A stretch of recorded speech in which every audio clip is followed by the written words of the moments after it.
Notre secours est dans le nom du Seigneur qui a fait le ciel et la terre. Jean, chapitre 4. La Samaritaine est notre deuxième signe qui va arriver. Ah, souvenez-vous, Saint Jean, la structure, le septénaire des signes. Il va falloir les compter maintenant si vous voulez pas être perdu, hein.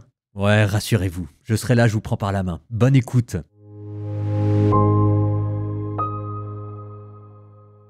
Les pharisiens avaient entendu dire que Jésus faisait plus de disciples que Jean et qu'il en baptisait davantage. Jésus lui-même en eut connaissance. À vrai dire, ce n'était pas Jésus en personne qui baptisait, mais ses disciples. Dès lors, il quitta la Judée pour retourner en Galilée. Or, il lui fallait traverser la Samarie. Il arrive donc à une ville de Samarie appelée Sychar, près du terrain que Jacob avait donné à son fils Joseph. Là se trouvait le puits de Jacob. Jésus, fatigué par la route, s'était donc assis près de la source. C'était la 6e heure, environ midi. Arrive une femme de Samarie qui venait puiser de l'eau. Jésus lui dit « Donne-moi à boire ». En effet, ses disciples étaient partis à la ville pour acheter des provisions.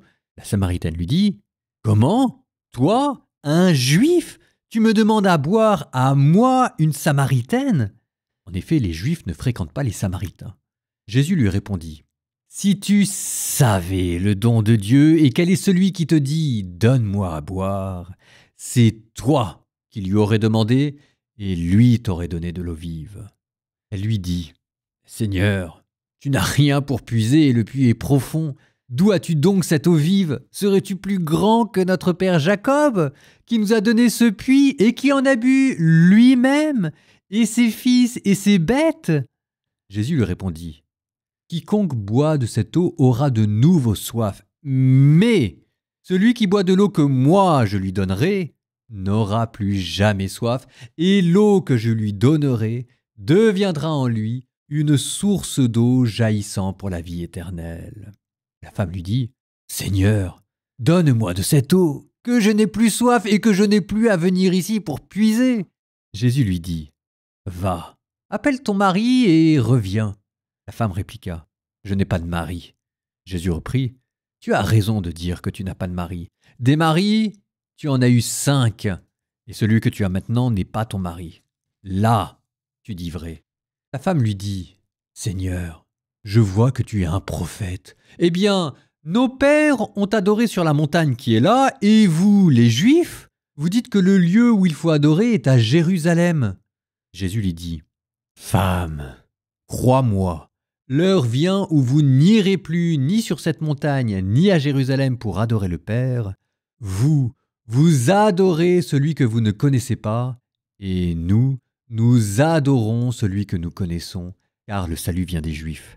Mais l'heure vient, et c'est maintenant, où les vrais adorateurs adoreront le Père en esprit et en vérité, et tels sont les adorateurs que recherche le Père. Dieu est esprit, et ceux qui l'adorent, c'est en esprit et en vérité qu'ils doivent l'adorer. » La femme lui dit « Je sais qu'il vient, le Messie, celui qu'on appelle Christ.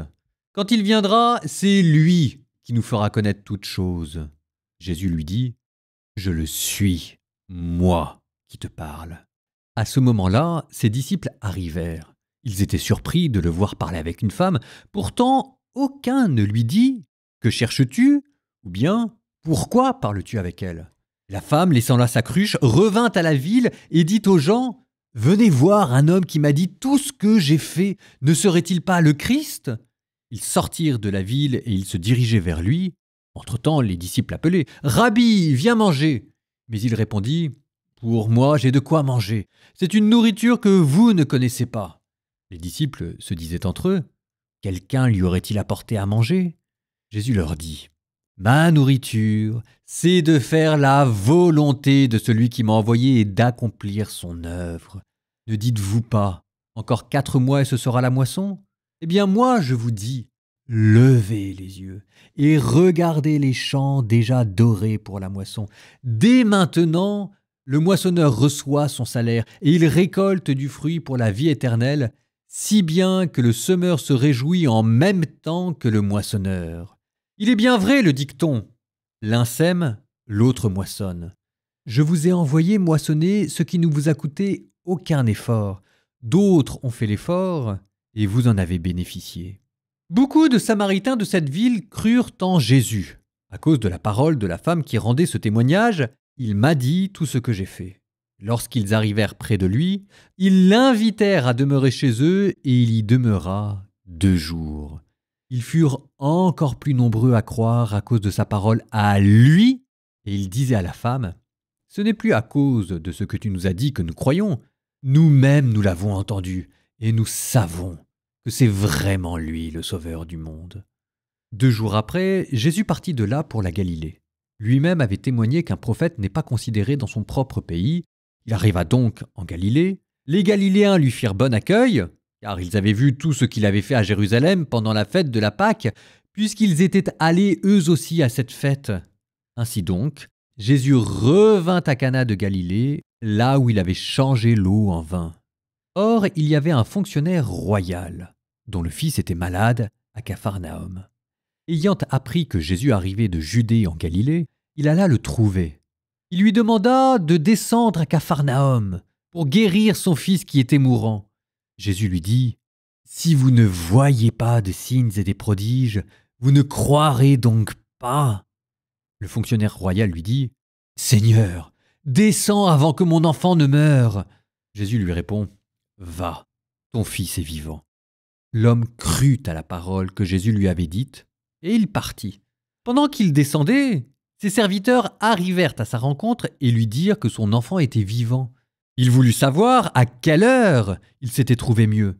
Ils lui dirent « C'était hier à la 7e heure, au début de l'après-midi, que la fièvre l'a quitté. » Le père se rendit compte que c'était justement l'heure où Jésus lui avait dit « Ton fils est vivant. » Alors il le crut, lui, ainsi que tous les gens de sa maison. Et tel fut le second signe lorsqu'il revint de Judée en Galilée. Donc, le deuxième signe que vous avez eu et qui reprend le premier signe, puisque les deux se situent à Cana, mais qui cette fois-ci le déplace un petit peu. Vous étiez à Cana dans les noces, un homme et une femme, et cette fois-ci vous êtes dans une famille, un père et son enfant. C'est beau ? Alors, en attendant, moi, ce sur quoi je voudrais attirer votre attention, c'est sur une particularité de Jean qui vous dresse des tableaux psychologiques. Vous aviez déjà vu la dernière fois comment on s'était attardé longtemps sur la figure et de Nicodème et de Jean le Baptiste. À travers la figure de Nicodème, c'est un de mes personnages préférés, j'aurais plein de choses à dire. Mais il y avait quelque chose de curieux, vous aviez un docteur de la loi qui croyait à mots couverts dans la réincarnation. On se dit, comment c'est possible ça ?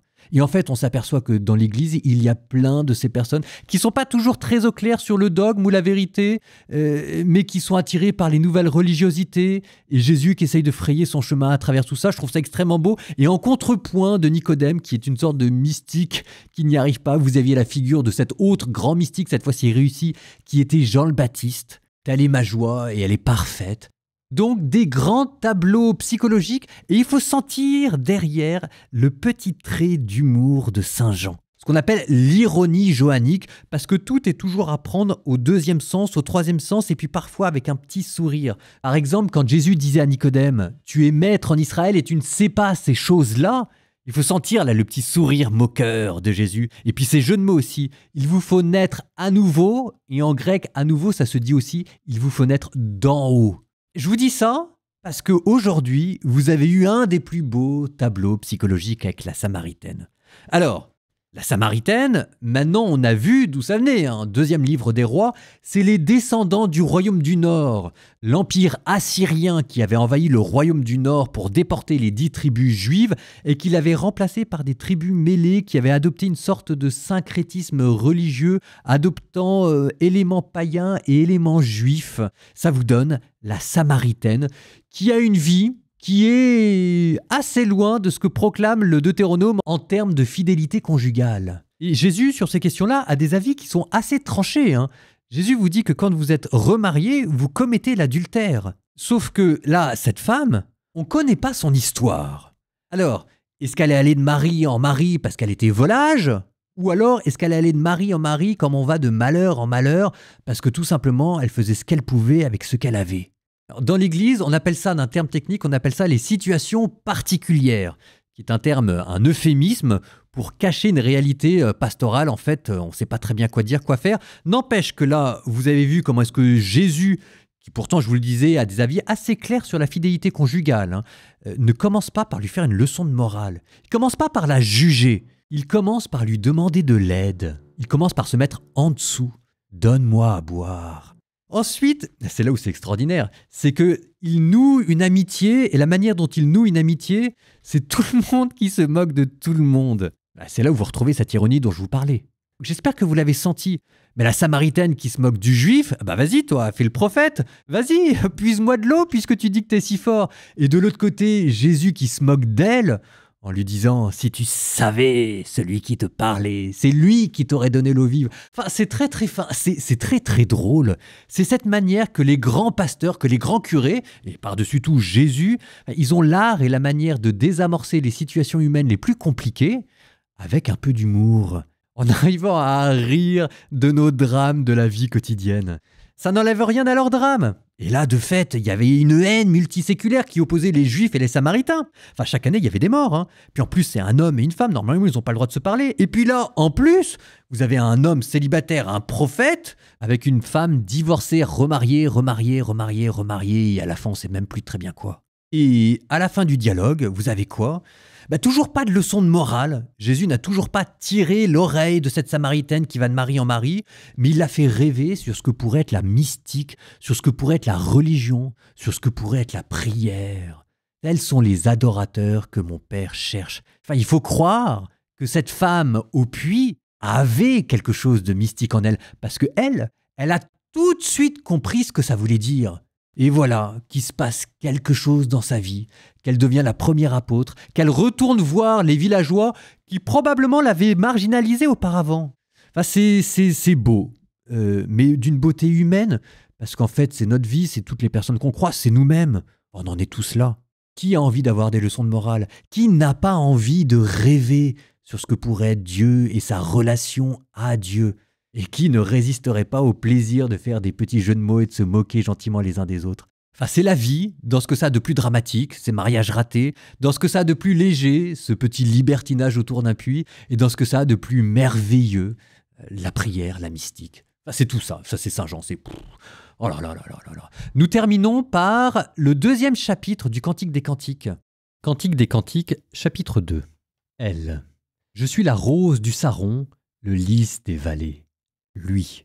Comme le lys entre les ronces, ainsi mon ami entre les jeunes filles. Elle. Comme un pommier entre les arbres de la forêt, ainsi mon bien-aimé entre les jeunes hommes.